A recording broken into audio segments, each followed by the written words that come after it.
So thank you to everybody. Um, I'm really touched having visited with some of you this morning. And I want to say thank you to everybody who's been doing session this week, um, holding the container there in the formal way for the practice. Really want to thank you. It means a lot. And I was not contributing in that way. So I want to appreciate you. And So I wanted to share this morning a case. I thought it was going to be in the Mumonkan, but it's from the Denko Roku. The Denko Roku is the record of transmitting the light, and it's Keizan Zenji's compilation of our spiritual genealogy. Um, and um, so I just was reading this morning that it was Teisho's, it was talks that he gave in winter and summer Ango in the early 1300s. And it's the transmission of from Shakyamuni through from teacher to teacher. And we've been talking about it lately that, obviously there's only one person cited from each teacher, and that's probably not very accurate. But it's what we have in terms of our recording of the spiritual genealogy. So this is case 43. And the transmission is from Doan Kanshi Daiyosho to Ryozan Enkin Daiyosho. And so I'm going to read you the case. And again, thumbs up, Choa, if you can hear me okay, because I know I start to get quieter. Excellent. Thank you. The 42nd patriarch was Ryozan Enkin. He studied with Doan Kanshi and served him. Doan Kanshi asked him, "What is the business beneath the patched robe?" The master had no answer. Doan Kanshi said, "Studying the Buddha way and still not reaching this realm is the most painful thing. Now, you ask me." The master asked, "What is the business beneath the patch robe?" Doan Kanshi said, "Intimacy." The master was greatly awakened.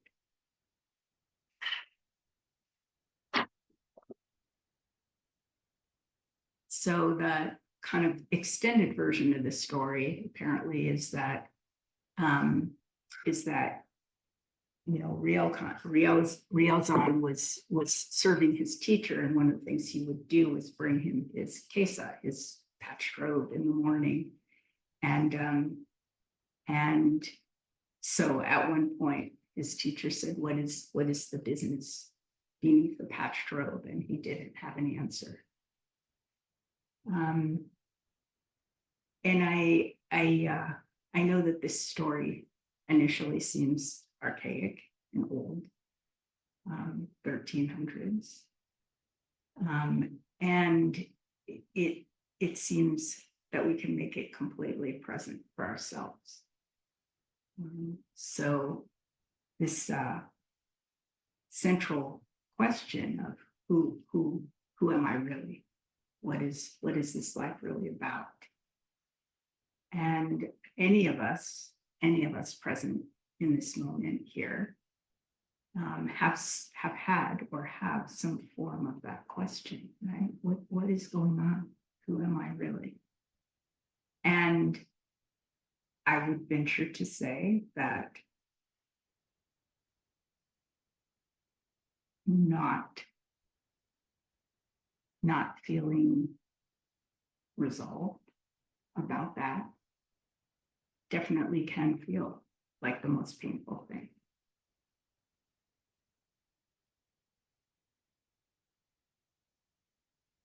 And I was really drawn to the term intimacy in this case. That's somehow that was coming up, and that's how the case arose as what I wanted to look into for myself and share about. So the term intimacy is so kind of compelling to me. So a couple of definitions from the dictionary. Intimacy is defined as pertaining to or indicative of one's true nature. That's right out of the dictionary. Also essential and innermost, but not innermost as compared in opposition to outermost. In one commentary I read about this case, the teacher said, when what is right in front of us fills us, there isn't room for conceptions or abstractions.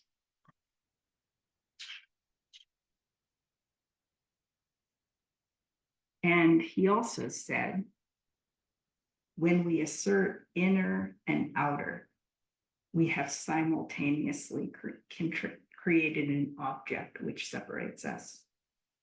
And from this misdirection, it's so interesting, from this misdirection arises loneliness, sadness, alienation, and a weighted feeling of inadequacy, of insufficiency, of lack.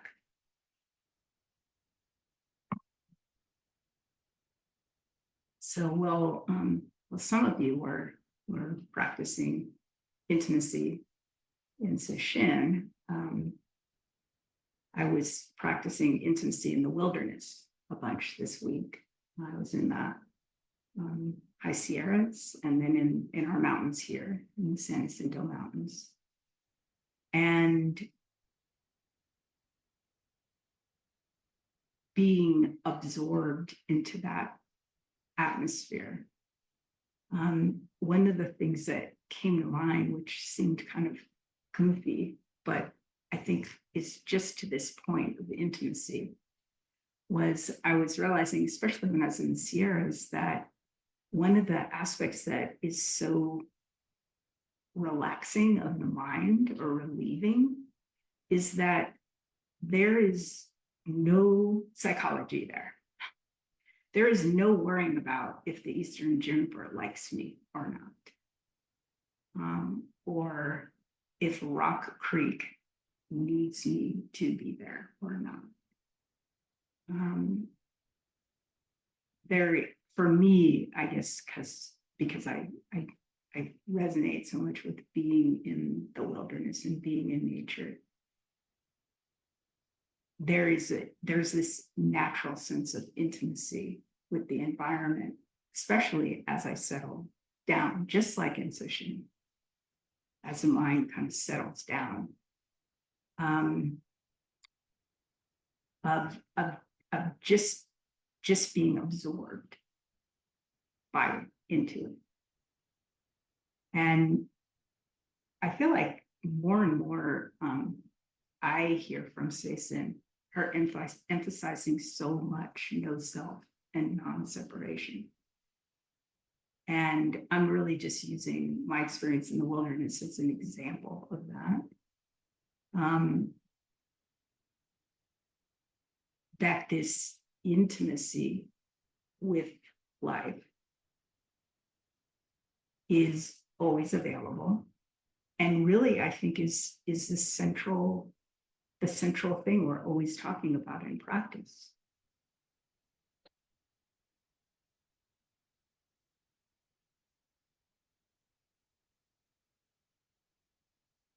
Yeah, and Keizan Zenji said, thus an ancient said, our predecessors all considered this business to be the one great matter. So this business of what's under the patched robe. It also, I think, what sort of intrigued me about or what I kind of liked about the case too, is it's so visceral. Like what's under here, right here.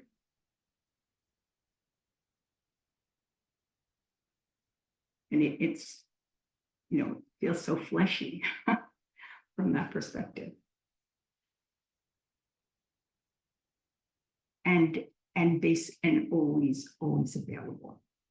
How do we meet our experience moment by moment by moment with intimacy, which means non-separation, which means not making an inner and an outer.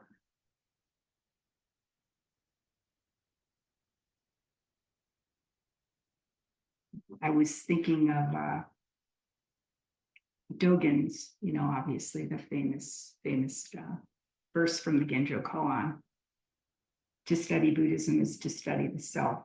To study the self is to forget the self.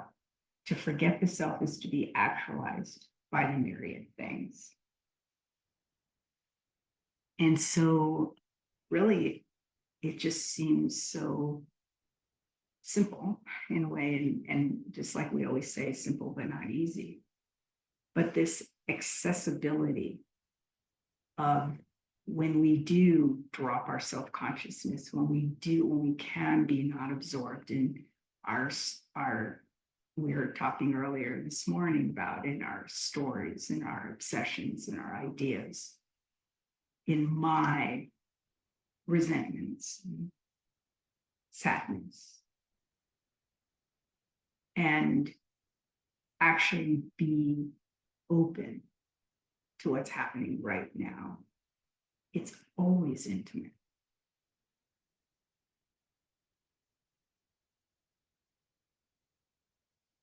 I remember a therapist friend of mine saying that intimacy meant into me see. And that seemed really intriguing when she said it. But I think it's one-sided. It's into you see, into me see, into the non-separation between me and the Sierra and Juniper, between you all and the Zendo and the barking dogs and the sirens and the heat and the fires. It's very much in my awareness, living in Idlewild, and then the group that I went camping with in the Sierras is the San Gorgonio chapter of the Sierra Club. And one couple that was supposed to go on the trip had been evacuated from their homes. And everybody was talking about it because they live in closer proximity to those mountains than I do. But I've been evacuated 3 times living in Idlewild, watching the fire plane drop retardant in my backyard. And being intimate with wildfire as a reality of my experience living in these mountains.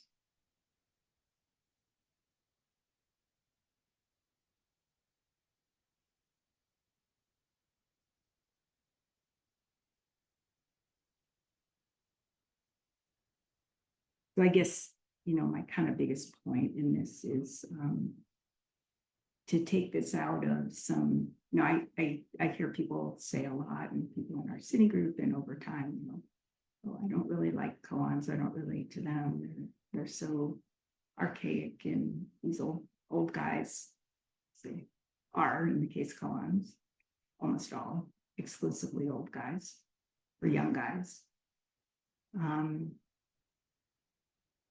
And, for me, I've always felt like they're like our Zen folklore.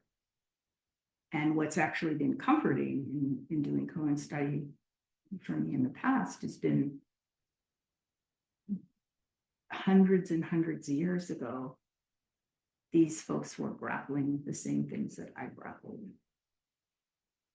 And with this, how do we bring into the immediacy of our lives, practicing and embracing and relaxing into intimacy, into direct experience of what's happening, and the vastness and the boundlessness of that, of our own true nature. So I wanted to just read you a couple things from the case from Denko Roku. It's from the commentary, Keizan's commentary.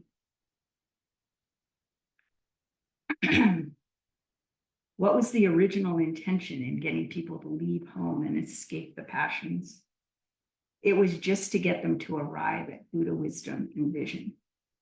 Taking the trouble to establish Zen communities and gathering together the 4 groups of female and male monastics and lay people was only for the purpose of clarifying this matter.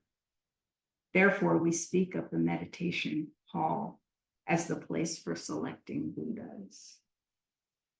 Those who excel are called guides. We can let go of those things too. It is not simply in order to create an uproar by gathering together a community, although we do plenty of that, right? Bumping up against each other. It is only for the purpose of getting people to thoroughly clarify the self. Always. Always, how do I really be intimate with who I am?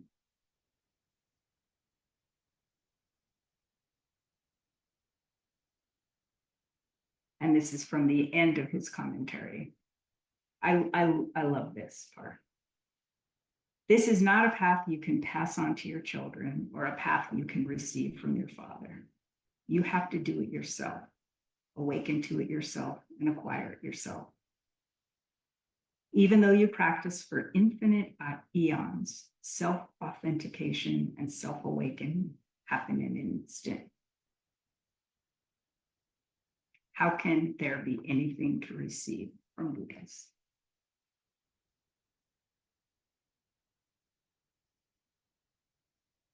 You must not even seek the realm of Buddhas and patriarchs. Much less can there be any love or loathing of self or others. Just look directly within, without a hair of intellectualizing, which I am doing a terrible job at right now. There is without doubt something that has no skin or flesh. Its body is like space, without any specific form. It is like pure water, which is clear to the bottom. Completely clear and bright.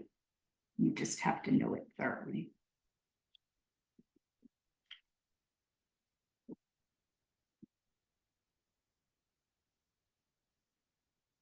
So I just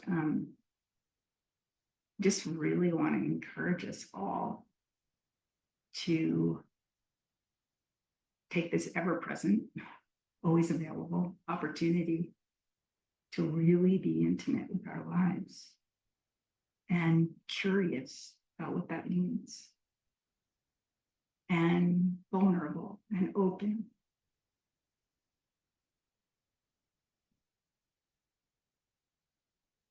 And generous.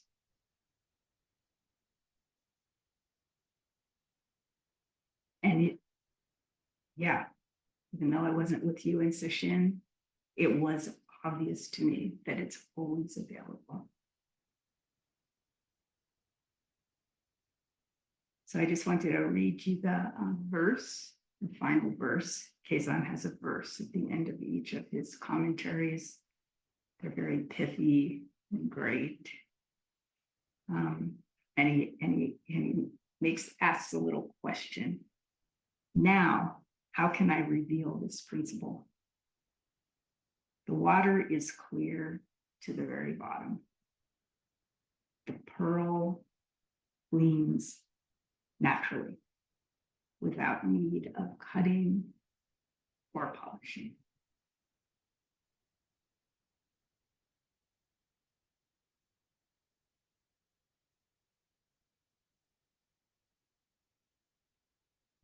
Or a pearl that gleams naturally, without need of cutting or polishing.